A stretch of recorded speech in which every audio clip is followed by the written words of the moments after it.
오늘 위로부터 난 지혜라는 제목으로 함께 은혜를 나누고자 합니다. 금요일 날은 통상 우리 삶 속에 적용할 수 있는 실천적인 말씀을 제가 주로 말씀을 전하기로 하고, 그 다음에 주일날은 영적인 것, 여러분들 영성을 좀 향상시킬 수 있는 그런 말씀을 주로 제가 나누고자 했습니다. 오늘 이 지혜라는 것은 여러분들 심각하게 한번 생각해 보신지 모르겠지만, 우리가 기도할 때에 많은 사람들이 쉽게 지혜와 명철을 주시옵소서 이렇게 많이 하잖아요. 지혜와 명철을 주시옵소서. 너무나 삶 속에 익숙해 있어가지고 이게 세상적인 지혜는 알겠는데 성경적인 지혜는 뭔지 우리가 제대로 알지 못하는 것 같아요. 오늘 저도 말씀 준비하면서 다시 한번 정리를 해봤습니다. 세상적인 지혜는 사전에 보니까 사물의 도리나 선악 등을 잘 분별하는 마음의 작용, 이렇게 해놨어요. 사전에 사물의 도리나 선악 등을 잘 분별할 수 있는 마음의 작용, 그리고 사리를 잘 분별해서 일을 적절히 잘 처리하는 그러한 능력이라고 이야기했습니다.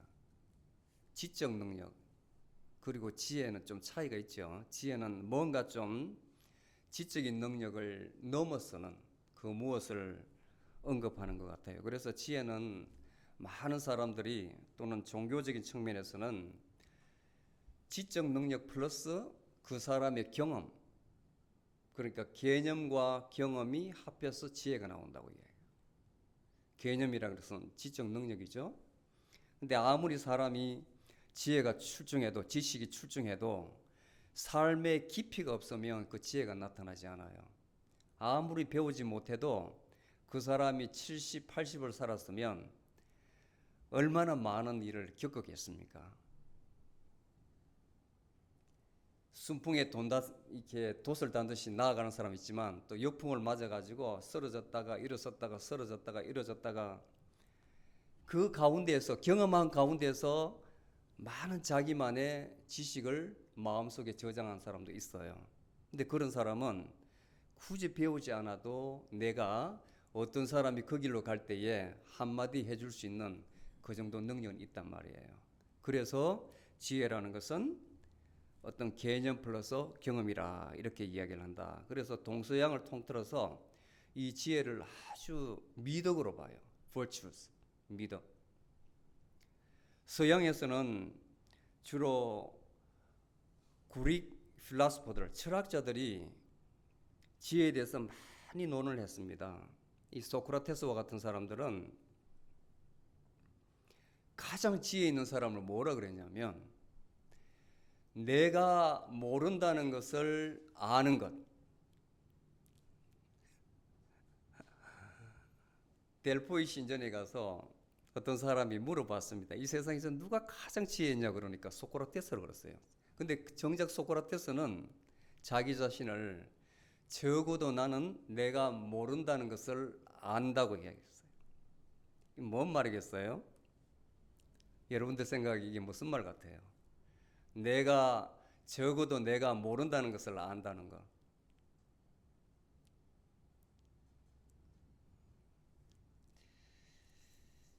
굉장히 심오한 말이에요. 굉장히 심오한 말. 여러분들은 이 말만 이해를 해도 아마 살아가는 데에 상당한 어떤 이 고통이나 염려에서 좀 벗어나지 않을까 싶어요. 왜냐하면 지금까지 철학자들이 바로 그 영역을 찾고자 했거든요. 그 영역을. 나 자신을 안다고 하면서도 나 자신을 알 수가 없어요. 우리는.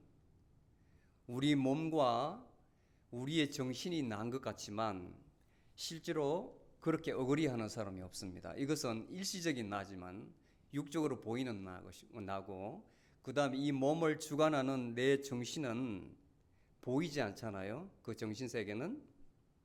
그것도 내가 아니에요. 엄밀히 말하면 내 자아라는 거예요. 자아라는 것.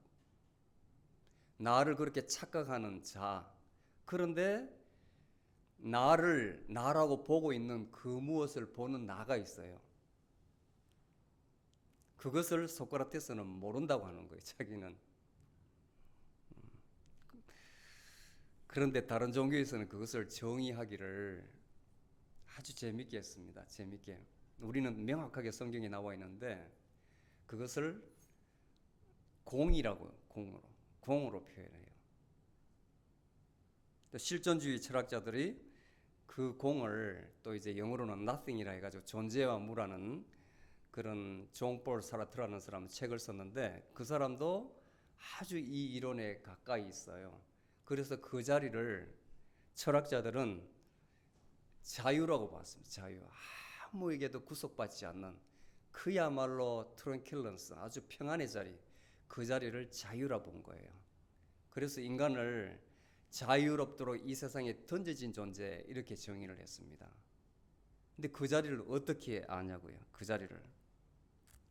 그리고 아리스토텔레스라는 철학자는 이 지혜를 삶의 최상의 단계, 안다는 것의 최상의 단계를 지혜라고 봤어요.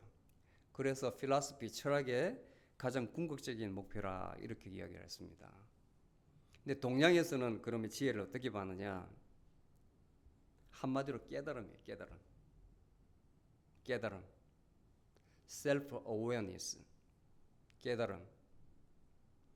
그 깨달음은 유교와 도교와 불교에서 아주 비슷하게 가요.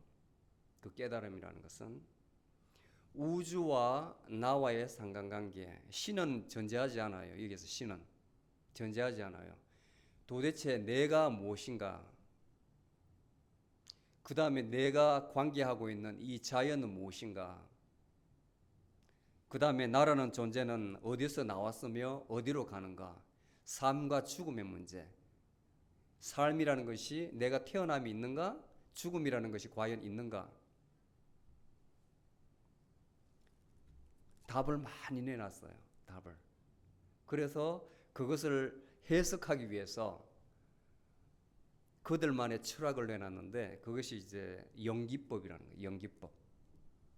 연기법은 뭐냐면 쉽게 말하면 인연법이에요. 인연법. 부부가 만나도 인연으로 만났다는 겁니다. 인연으로. 그냥 맞는 것이 아니고. 그 다음에 이 탁자가 여기 강대상이 있는데 이것도 인연으로 이렇게 모여진 거예요. 나무와 페인트와 그 다음에 이걸 만든 카펜터와 그 시간에 그 장소에 다 합해져가지고 이 물건이 나왔다는 거죠. 때가 되면 다 없어진다는 거예요. 그 생이 없다는 거예요. 생이. 모든 것은 필요할 때에 조합이 되고 때가 되면 다 분해돼서 없기 때문에 생과 죽음은 없다고 보는 겁니다. 그러니까 사람 자체도 그렇게 해석을 하는 거예요. 사람 자체도. 너 자신은 없기 때문에 이 세상을 살 때 고통을 어깨에 지고 사지 말아라는 거예요. 너를 찾아라. 그게 찾아지는지 모르겠지만은 그렇게 가르치는 거예요. 그래서 그 가운데에 안빈낙동, 가장 편안하고 마음이 가난하고 즐겁고 그 길을 가게 하는 거예요. 그 길을. 그 속세를 떠나라는 거죠. 결론은 뭐냐면 이 지식이라는 것은 정신적인 능력입니다. 정신적인 능력. 영적 각성에 나오는 정신적인 능력. 철학에서 말하는 것은. 그런데 성경에서는 무엇이라고 하느냐? 성경에는 우리 기독교에서 이 66권의 성경에는 지혜서가 없어요. 그런데 외경 어파크리파 캐톨릭 성경에는 지혜서가 있습니다. 지혜서라는 게 18장까지인가 있는데 그 잠언 다음에 코헬스가 있고 아가스가 있고 그 바로 뒤에 지혜서가 있거든요. 그리고 이제 전도사라는 게 있는데 이사야서 그 지혜서에 보면 지혜를 마치 의윤화 시켜놨습니다. 의윤화. 누군가처럼 사람인 것처럼 처음부터 끝까지 읽으면 지혜 누구와 마치 대화하는 것처럼 지혜서를 풀어놨어요. 그래서 그 중에 몇 개를 제가 코테이션 해보니까 지혜는 하나님의 권능의 숨결이다. 그리고 하나님께서 하시는 활동에 티없는 거울이다. 지혜를. 하나님 선하심의 모상이다. 그리고 지혜는 하나님의 선물이다. 하나님의 뜻을 알게 해주는 영이다. 다양하게 표현을 해놨어요. 결국은 지혜는 누구하고 연결되어 있냐면 하나님과 연결이 되어 있습니다. 연결이. 그리고 성경의 구약과 신약을 종합해 보면 지혜는 삼위일체예요. 삼위일체 하나님이에요. 먼저 이 지혜의 원천이 누구냐? 성경은 하나님이라고 했습니다. 잠언 2장 6절에 보면 여호와 하나님께서 지혜를 주시나니 그의 입에서 지식과 명철이 나왔느니라. 하나님께서 지혜를 주셨대요. 거기에서 나왔대요. 지혜의 소스가 바로 하나님이죠. 하나님. 그 다음에 두 번째, 성자 예수님. 예수님은 성경에 하나님의 지혜라고 이야기했습니다. 그분이 하나님의 지혜. 고린도전서 1장 24절에 보면 오직 부르심을 받은 자들에게는 유대인이나 헬라인이나 그리스도는 하나님의 능력이요 하나님의 지혜이니라. 그리스도는 하나님의 지혜라고 이야기했어요. 하나님께서 그리스도를 통해서 인류를 구원하시기로 계획한 겁니다. 하나님의 지혜가 십자가에서 나타난 거예요. 십자가에서. 이 우리의 모두를, 죄인된 인류를 구원하기 위한 방편이 바로 십자가였던 거예요. 십자가에 예수님께서 달리심으로, 대속적인 죽음으로 인해서 우리가 구원받았다는, 그게 바로 하나님의 지혜입니다. 지혜의 하나예요. 하나님의 지혜를 보여주신 거예요, 사람들에게. 그리고 그것을 성경에 계시해 놓은 겁니다. 아멘. 그 다음에 성령이에요. 성령은 바로 지혜의 근원이신 하나님과 지혜의 표현인 예수님을 깨닫게 한다. 여러분이 하나님과 예수 그리스도를 믿게 되는 것, 또 알게 되는 것은 성령님께서 하시는 거예요. 성령님께. 여러분에게 만약에 악령이 있다면 거부하게 되겠죠. 하나님을 부인하게 됩니다. 예수 그리스도를 구주로 믿지 않습니다. 여러분들 입술로 시인하지 않습니다. 마음으로도 받아들이질 않습니다. 근데 여러분들을 이 자리에 불러들인 것, 말씀을 듣게 하신 것은 성령 하나님께서 하시는 것이다. 성령을 받은 자는 바로 하나님의 지혜를 받은 자다. 아멘. 자, 오늘 본문에 이 정도 하고 오늘 본문에 들어가 보면 훨씬 이해가 쉬울 거예요. 시작에 너희 중에 지혜와 총명이 있는 자가 누구냐? 이 역설적입니다. 있다는 말이 아니고 과연 너희 중에 지혜와 총명이 있다고 자부하는, 스스로 시인하는 자가 있느냐고 묻는 거예요. 적어도 그 정도가 되려면 다음 계속해서 나오는 말에 만약에 그렇다면 그는 선행을 통해서 지혜의 온유함으로 그 행함을 보일지라. 만약에 지혜 있다고 생각하는 자는 지혜에서 오는 온유한 마음을 가지고 착하게 살아서 자기의 행함을 보여주어야 된다는 겁니다. 지혜 있는 자들은. 자, 이 세 마디 어구에 여러분들 대입시켜 보십시오. 온유한 마음을 가지고 이 세상을 착하게 살아서 자기의 행함을, 나의 행위를 남에게 보여줘야 된다. 이 사람이 바로 지혜 있는 자라는 거예요.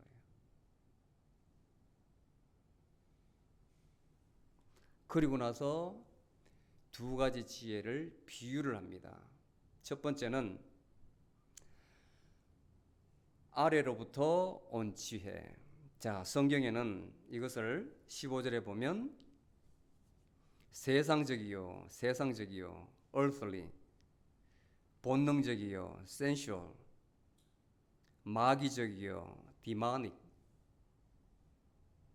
세상이 주는 지혜를 이렇게 표현했어요. 세상적이요, 본능적이요, 마귀적인. 다른 말로 하면 한마디로 내 생각에서 나오는 지혜라는 거예요. 내 생각이라는 거예요. 나의 생각. 철학적으로 말하면 관념이에요. 관념.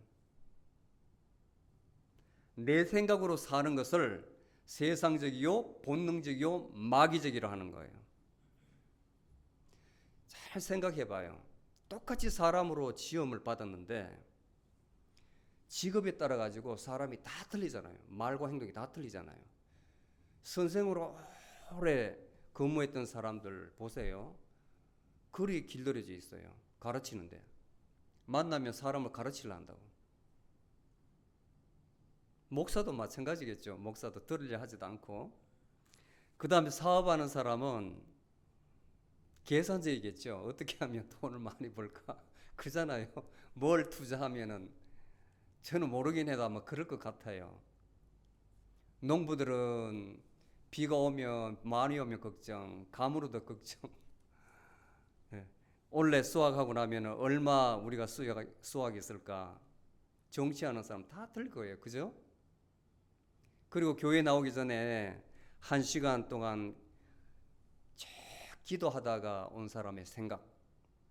집에서 부부끼리 대판 싸우고 1시간 동안 싸우고 나온 사람의 생각. 어떻게 했어요? 같겠어요? 틀리겠어요?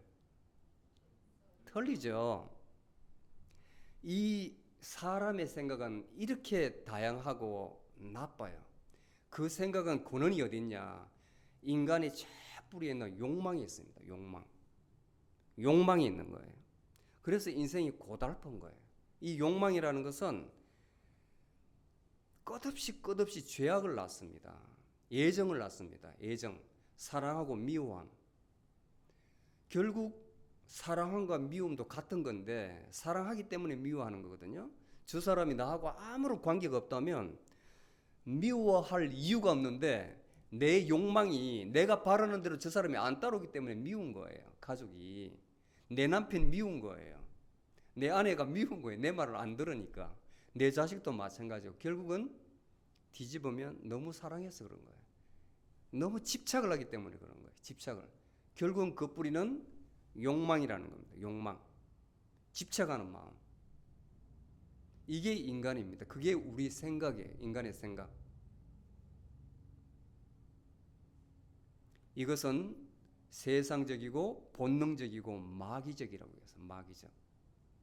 왜? 사람을 현란하게 하니까, 쓰러지게 하니까. 본능에서 나온 거니까. 세상은 다 욕심이잖아요. 구하는 것이잖아요. 이에 대비해가지고, 근데 결과까지 나오네. 결과까지. 이런 내 생각으로 사는 사람, 내 생각이 지혜라고 하는 사람은 결과가 항상 시기와 다툼이 돼. 시기와 다툼. 아주 영어로는 bitter envy라고 되어 있는데 아주 독한 시기. 욕망이라 그랬죠?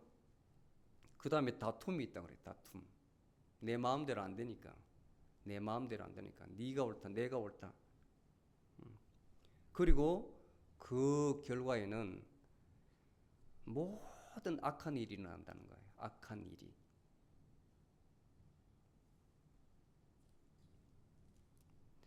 이에 비해서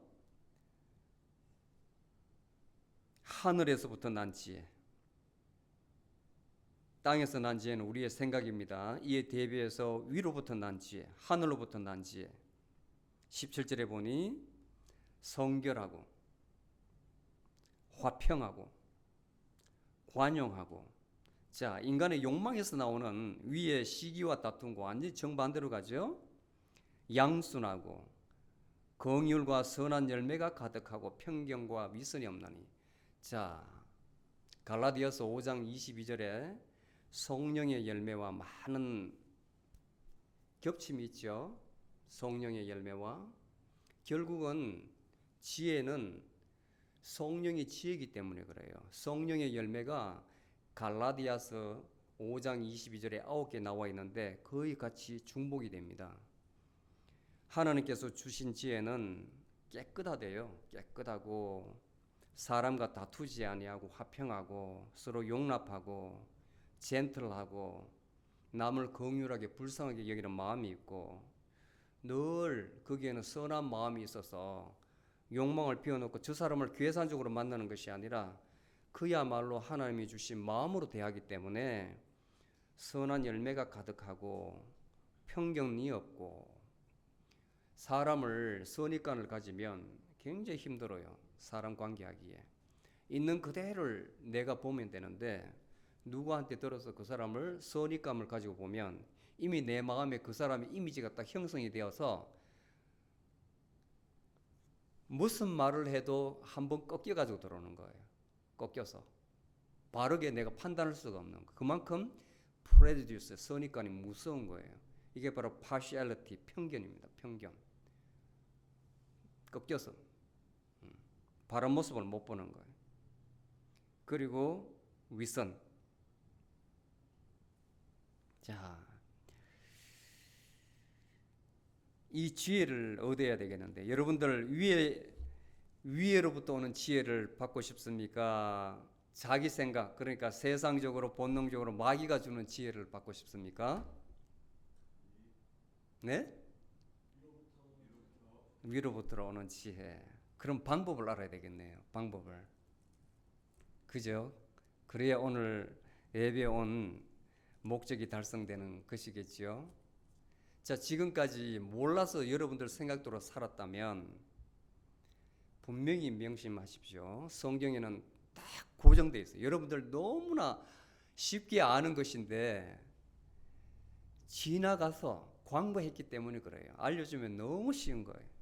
제가 말하는 것이 아니고 성경이 이야기해요. 성경이. 지혜를 얻는 방법. 첫 번째, 잠언 1장 7절과 욥기 28장 28절에 똑같이 중복이 되어 있습니다. 지혜는 하나님을 경외하는 것. 아멘. 하나님을 경외하는 것이 지혜의 시작이래요. 여기서 경외한다는 것은 두려워한다는 게 아닙니다. 두려워한다는 게 그야말로 리스펙트, 하나님을 아주 존경하고 obedience, 그의 말씀에 철저히 내가 surrender하는 거예요. surrender하는 거예요. 여러분들이 없는 겁니다. 없는 것.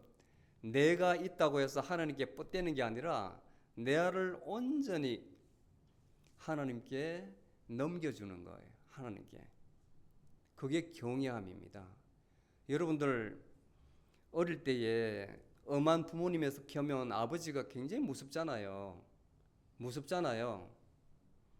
아버님 앞에 있으면은 뭐 벌벌 떨거나 말도 못 하잖아요. 엄한 선생님이 있어도. 만약에 여러분들 의식적으로 누군가가 그렇게 있다면 함부로 생각과 말과 행동을 하지 못하지 않습니까? 그런데 내 마음대로 하기 때문에, 없다 하기 때문에 내 생각과 내 임의대로 하는 것이거든요. 지금부터 훈련을 하세요. 훈련을. 항상 마르틴 루터가 그렇게 했답니다. 내 앞에 코람데오라 해서 내 앞에 항상 하나님이 있는 것처럼 나는 말하고 행동했다. 코람데오라. 사람이 있어도 내가 나쁜 짓을 하는데 의식이 돼서 못하는데 하나님께서 나를, 하나님의 영이 지켜보고 있다. 내가 어디에 있든지, 자든지 밥을 먹든지 길을 가든지 운전을 하든지 일을 하든지 하나님께서 나를 지켜보고 있다고 생각하고 믿으면 그것이 바로 지혜의 시작이에요. 여러분들 악한 것을 하지 못합니다. 절제하게 됩니다.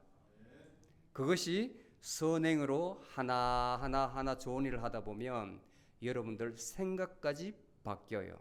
그리고 여러분들 믿음도, 예수 그리스도를 믿는 믿음도 훨씬 굳세게 됩니다.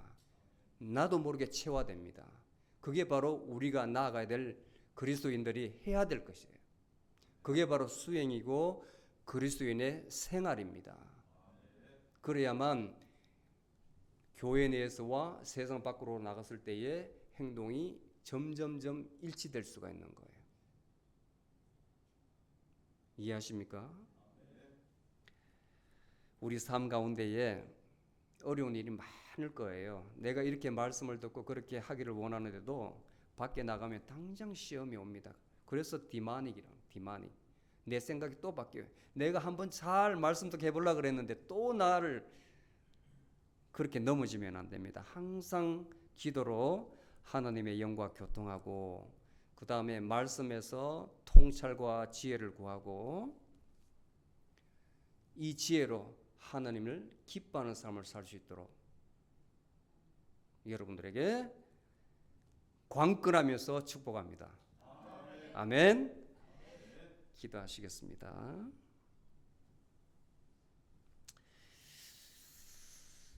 지혜의 원천이신 아버지 하나님, 오늘 이 시간 저희들에게 지혜의 뜻을 가르쳐 주셔서 감사합니다.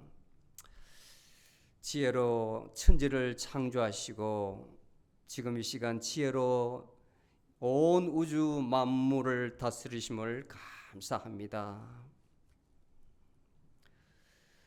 저희로 지혜를 사랑하게 하시고 지혜를 사모하게 하시고 이 지혜로 저희를 지켜 주시옵소서. 저희에게 지혜를 주셔서 삶 가운데 올바른 생각을 하게 하시고 정직하게 하시며 또 매사에 올바른 판단과 올바른 결정할 수 있도록 주님 명철함도 주시옵소서. 저희들에게 무엇보다도 하나님을 경외하게 하시며 하나님 지혜로 이 땅에 오신 예수 그리스도를 믿는 믿음으로 굳건히 세워 주시옵소서. 저희 가운데 육신의 연약함으로 불편한 자 있습니다. 지혜로 역사하시는 성령님께서 저희들 약하고 아픈 곳을 만져주셔서 회복시켜 주시되 이전보다 훨씬 강건하게 하옵소서. 여호와 라파 하나님, 저희 심령과 영혼이 아프고 상하나이다. 이 아픔과 상함을 주님의 사랑의 손길로 싸매주시고 고쳐주시옵소서. 여호와 라파의 그 거룩한 성호 앞에 완전히 나음을 있게 하여 주시옵소서. 아버지 하나님, 주 예배에 함께 못한 자 있습니다. 그 마음에서 아버지 하나님 떠나지 않게 하여 주시옵소서.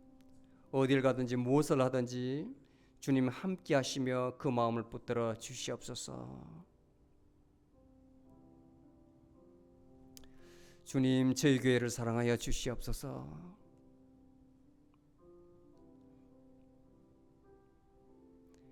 저희 시작은 비록 미약하고 약하지만 주님께서 큰 비전을 주셨고 또 저희 교회를 통해서 하나님께서 이루실 그 목적이 있는 줄로 믿습니다.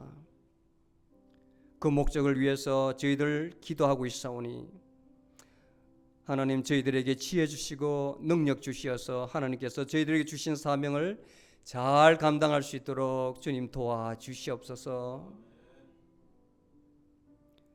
저희 지역을 위해서 또 이 지역에 하나님을 알지 못하는 많은 무리들에게 많은 영혼들에게 복음을 전가할 수 있는 교회로 세워 주시옵소서.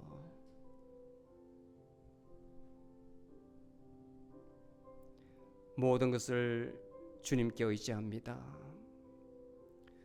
주님께 하시옵고 저희 마음을 붙들어 주셔서 오로지 주님께 의지하며 주님의 지혜를 구하여서 주님의 인도하심을 받고 살아가는 저희가 다 되게 하여 주시옵소서. 저희의 영혼이 잘되게 하시고 범사에 잘되게 하시고 모든 면에서 강건하게 하옵소서. 생명을 얻되 넘치도록 얻게 하옵소서. 거룩하신 우리 주 예수 그리스도 이름으로 기도드리옵나이다.